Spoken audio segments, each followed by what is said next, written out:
Hello students, hope you all are doing good. Today we are doing a chapter named Weather and Climate. Weather and Climate के बारे में हम पढ़ने वाले हैं इस चैप्टर में. Like the earth is surrounded by a layer of air called atmosphere. Weather is defined as the condition of air temperature, air pressure, wind, humidity and rainfall in the atmosphere at a given place and time. Okay. अर्थ जो है वो एक layer of air से surrounded है जिसको क्या नाम दिया गया है, एटमॉस्फेयर. फाइन. और वेदर क्या है, वेदर एक एयर की कंडीशन होती है कि उस टाइम पर उस जगह पर एयर का टेम्परेचर कितना है, एयर पर कितना प्रेशर एग्जर्ट कर रही है, विंड कैसी है वहाँ, ह्यूमिडिटी कैसी है, रेनफॉल कैसी होती है, उसको टोटल इंक्लूड करके आपका क्या बनता है, वेदर बनता है. ओके. आपने देखा होगा जब सुबह आप उठते हो तो मौसम कुछ अलग होता है, वेदर कुछ अलग होता है, दोपहर में कुछ अलग होता है और रात के टाइम कुछ अलग हो जाता है. तो जो वेदर की जो कंडीशन है वो डे बाय डे क्या होती रहती है, चेंज होती रहती है. एंड जो वेदर की कंडीशन है वो सीजन टू सीजन भी चेंज होती रहती है. इंडिया में 4 मेन सीजन हैं. ठीक है, आपको सबको पता है, जो गर्मियाँ, सर्दियाँ, ऑटम आती है, रेनफॉल, मॉनसून सीजन आता है. अब हम बात कर रहे हैं क्लाइमेट क्या होता है. The climate is the average weather conditions of a place over a long period of time. The climate of a place remains more or less the same year after year. बहुत सारे time तक, बहुत लंबे time तक, सालों साल का जो टोटल वेदर का एवरेज निकलता है बच्चे, उसको क्या कहते हैं, क्लाइमेट. उस एरिया का क्लाइमेट की जो वेदर की कंडीशन है कितने सालों साल सेम चलता रहता है, कौन सी कंट्री में कौन से सीजन बार बार आते रहते हैं, हर साल वही वेदर चलता रहता है. तो टोटल उसका sum total of the weather condition of a given place is called climate. Fine. Now different parts of the world have different type of climate. Some regions experience a hot and wet climate. कहीं पर cold climate होता है, कहीं पर hot and dry climate होता है, कहीं पर monsoon climate होता है. तो हर जगह का climate अलग अलग होता है.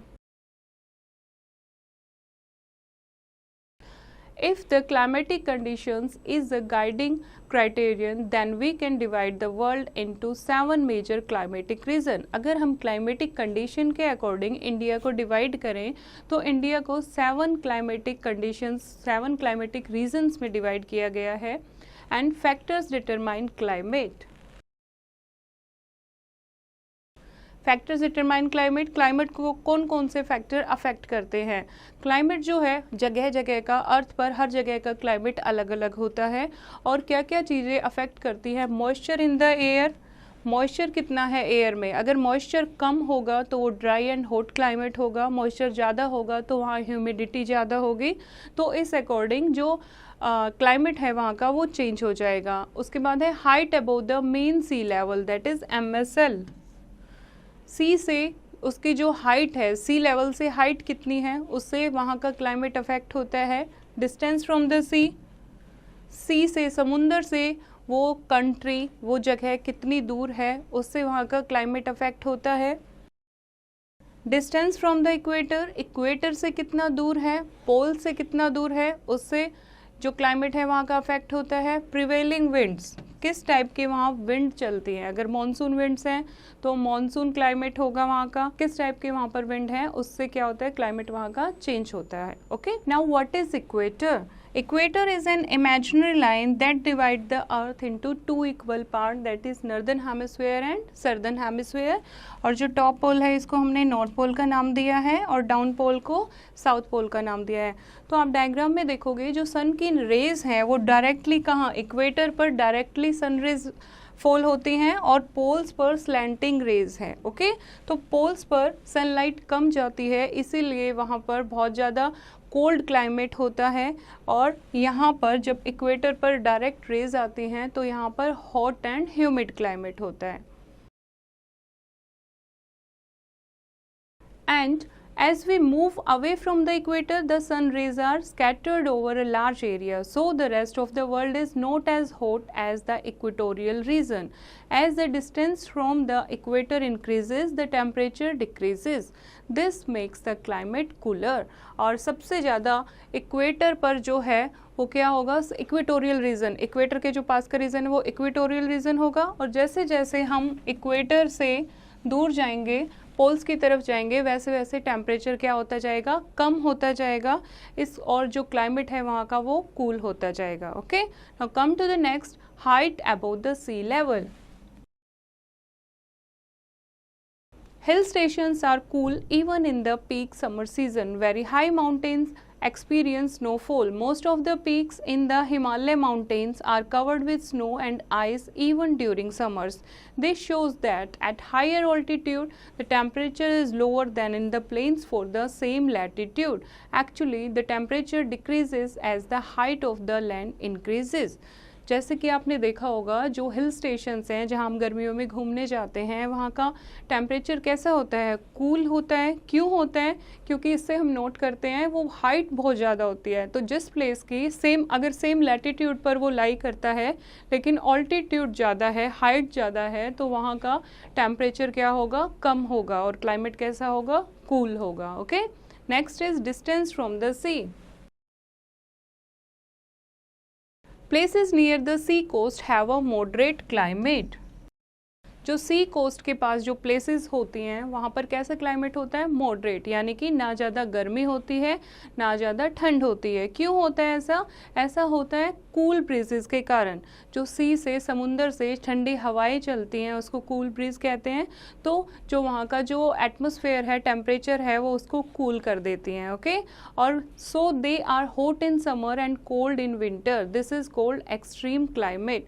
जो प्लेसेस सी से दूर होती हैं वहाँ पर सी ब्रीज नहीं आती, समुद्र की हवाएं नहीं चलती हैं, इसीलिए गर्मियों में, समर्स में वहाँ हॉट क्लाइमेट होता है और विंटर्स में कैसा होता है, ठंडा, कोल्ड क्लाइमेट होता है। Okay, now let us compare the climatic condition in Delhi and Mumbai during the summer season. अगर हम समर सीजन की बात करें, दिल्ली जो है वो सी से बहुत दूर है, तो वहाँ पर समर सीजन में कैसा होगा, हॉट क्लाइमेट होगा। मुंबई जो है वो अरेबियन सी के पास है, ठीक है, तो वहाँ का क्लाइमेट कैसा होगा, वहाँ का क्लाइमेट मॉडरेट होगा, माइल्ड होगा, ज़्यादा गर्मी नहीं होगी जितनी दिल्ली में होगी। Clear? Now come to the fact file. The highest temperature ever recorded in India is 51 degrees Celsius in Pahalodi, Rajasthan. The lower temperature even recorded is -45 degree Celsius in the Siachen glacier in Jammu and Kashmir. India में अगर हम बात करें अब तक के temperature की, तो highest temperature 51 degree Celsius note किया गया है पहलोदी, राजस्थान में, और सबसे कम टेम्परेचर जम्मू कश्मीर में सियाचिन ग्लेशियर का नोट किया गया है, that is -45 degree Celsius.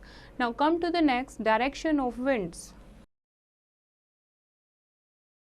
Direction of winds also affects the temperature. The winds that blow from a warm place are also warm. These winds further increase the temperature of a region.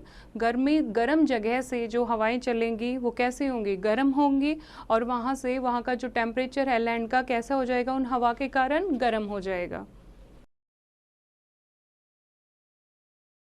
The winds that blow from cold regions are cool, और ठंडे इलाकों से, ठंडे area से जो हवाएं चलेंगी वो कैसी होंगी, कूल होंगी। They help bring down the temperature, उससे वहाँ का टेम्परेचर क्या हो जाएगा, कम हो जाएगा। Delhi is hot in summer due to dry and hot winds from Rajasthan. In winter cold winds from the Himalayas cause a cold wave in northern India. Winds coming from the sea bring cool and moist weather. Sometimes winds bring clouds along with them and cause rainfall. For example, the monsoon winds that come from the surrounding water bodies cause rain. Delhi जो है वो गर्मियों में इतनी गर्म क्यों होती है? क्योंकि राजस्थान बहुत हॉट होता है, बहुत गर्म है, बहुत ड्राई है, तो वहाँ से गर्म हवाएं आती हैं, इसीलिए दिल्ली में और ज़्यादा गर्मी हो जाती है। और सर्दियों के टाइम पर जो हिमालय है वहाँ से ठंडी हवाएं आती हैं, इसीलिए सर्दियों में दिल्ली बहुत ज़्यादा ठंडी हो जाती है। और कुछ हवाएं ऐसी भी होती हैं जो अपने साथ रेनफॉल लेके आती हैं, जिनको मॉनसून विंड्स भी कहते हैं। Okay, come to the next, humidity and rainfall. Humidity and rainfall, जितनी ज़्यादा रेनफॉल होगी उतनी ज़्यादा वहाँ की क्या होगी, ह्यूमिडिटी इंक्रीज हो जाएगी। ह्यूमिडिटी क्या होता है, humidity is the amount of water vapour in the air. Air में जो वाटर वेपर का अमाउंट जो प्रेजेंट होता है, नमी जो होती है हवा में, उसको क्या कहते हैं, humidity. It affect the climate of the place. The air over the equator is full of water vapour as the heat of the sun causes rapid evaporation of the ocean waters. This causes heavy rains in the area. So the climate near the equator is hot and wet. Deserts are formed in place where there is very little humidity, and also so there is very little rain throughout the year. Humidity and rainfall कैसे आपस में connected हैं, जहाँ पर direct sunlight होगी वहाँ पर क्या होगी, गर्मी ज़्यादा होगी, तो गर्मी के कारण जो वाटर एवोपरेट हो जाता है, और वाटर एवोपरेशन के कारण क्या होती है, रेनफॉल होती है। ठीक है, अब जो आपका राजस्थान है वो बहुत ज़्यादा ड्राई है, तो वहाँ वाटर वेपर ही नहीं है, ह्यूमिडिटी बहुत कम है, तो ह्यूमिडिटी कम है तो वहाँ बारिश भी नहीं होती। फाइन। नेक्स्ट इज क्लाइमेटिक और heat zones. Climatic and heat zones, the rainfall and the climate of a place decide the climate of that place. Depending upon the amount of heat received from the sun, the earth has been divided into 3 climatic or heat zones. These are tropical, temperate and polar zone. जो अर्थ है हमारी उसको 3 part में, 3 zone में divide किया है, tropical, temperate and polar zone. Okay, now come to the fact file. Scientists who study and predict the weather are called meteorologists. जो scientist weather की स्टडी करते हैं, वेदर के बारे में बताते हैं, फोरकास्ट करते हैं, उनको क्या कहते हैं, मेटीरियोलॉजिस्ट।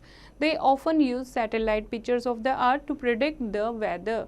You may have been such satellite pictures on weather bulletins on television. और ये कहाँ से ये काउंट करते हैं, कहाँ से स्टडी करते हैं, वेदर फोरकास्ट कैसे करते हैं, with the help of satellite. Okay, now come to the heat zones. First zone is tropical zone. Tropical zone जो है इक्वेटर के आसपास का, दिस इज इक्वेटर, इक्वेटर के आसपास का जो एरिया है ये आपका क्या है, टॉरिड जोन है। और torrid zone that is tropical zone, ये बहुत ज़्यादा गर्म होता है। एंड कहाँ से कहाँ तक है ये, ट्रॉपिक ऑफ कैंसर से ट्रॉपिक ऑफ कैप्रिकॉर्न तक, ये जो एरिया है ये आपका क्या है, टॉरिड जोन और ट्रॉपिकल जोन, क्योंकि ये ट्रॉपिक्स के बीच में आता है और इक्वेटर के पास है, इसीलिए यहाँ पर बहुत ज़्यादा हीट होती है, बहुत ज़्यादा ह्यूमिडिटी होती है। Fine. Next is temperate zone. Temperate zone आपका कौन सा एरिया है, ये जो एरिया है this is north temperate zone, ये जो एरिया है this is south temperate zone. यानी ट्रॉपिक ऑफ कैंसर से आर्कटिक सर्कल के बीच में आपका नॉर्थ टेम्परेट जोन है, और ट्रॉपिक ऑफ कैप्रिकॉर्न से अंटार्कटिक सर्कल तक आपका क्या है, साउथ टेम्परेट जोन। अब ये इक्वेटर से थोड़ा सा दूर है, तो यहाँ का टेम्परेचर कैसा होगा, ना ही ज़्यादा गर्म होगा ना ही ज़्यादा ठंडा होगा। Fine. Next is polar zone. Polar zone जो पोल्स के पास का एरिया है उसको क्या कहेंगे हम, पोलर जोन कहेंगे, या फिर frigid zone.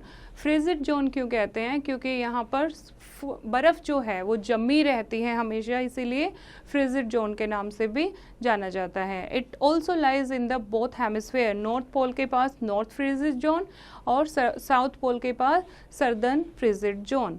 Fine. and it is very far away from the equator. The sun rays are most slanted here, और सन रेज जो है वो सबसे ज़्यादा slanted कहाँ पर होती हैं, पोल्स के पास होती हैं। So the frigid zones are cold almost all throughout the year. These are the coldest places on the earth. Sometimes we cannot see the sun at all during winter months.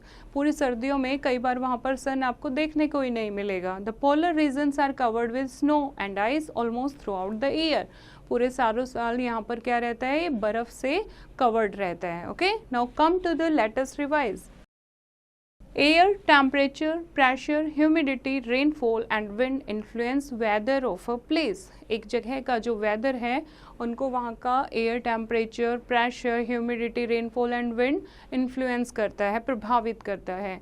Weather can change from day to day and even from hour to hour. जो weather है, मौसम है, वो हर एक दिन से दिन और घंटे में घंटे तक चेंज होता रहता है। Climate is the average weather condition of a place over a long period of time. Climate क्या होता है? क्लाइमेट एक जगह की total sum of weather condition for a long period of time, अगर हम उसको काउंट करें तो क्या बन जाता है? Climate. Climate depends upon many factors, that is distance from the equator, height above the sea level, distance from the sea, direction from which the wind blows, humidity and rainfall. As we move away from the equator towards the poles, temperatures of the regions decreases. जैसे जैसे हम equator से poles की तरफ जाते हैं तो temperature क्या होता जाता है? कम होता जाता है. The place which are near the sea coast have a moderate climate. Places away from the coast have an extreme climate. जो प्लेसेस सी के पास होते हैं वहाँ पर मॉडरेट क्लाइमेट होता है, और जो प्लेसेस सी से दूर होती हैं वहाँ का एक्सट्रीम क्लाइमेट होता है. मतलब गर्मियों में एक्सट्रीम गर्मी पड़ती है और सर्दियों में बहुत ज़्यादा सर्दी पड़ती है. Wind brings the weather conditions of the place they come from. जहाँ से विंड आती हैं, हवाएं चलती हैं, वो अपने साथ वेदर कंडीशन भी उस एरिया की चेंज कर देती हैं. The earth has been divided into 3 climatic or heat zone, that is tropical zone, temperate zone, that is moderate climate and polar zone. Okay, I hope बच्चों आपको ये चैप्टर समझ आया होगा. फिर से इसको रीड करेंगे और एक्सरसाइज की प्रैक्टिस खुद करेंगे.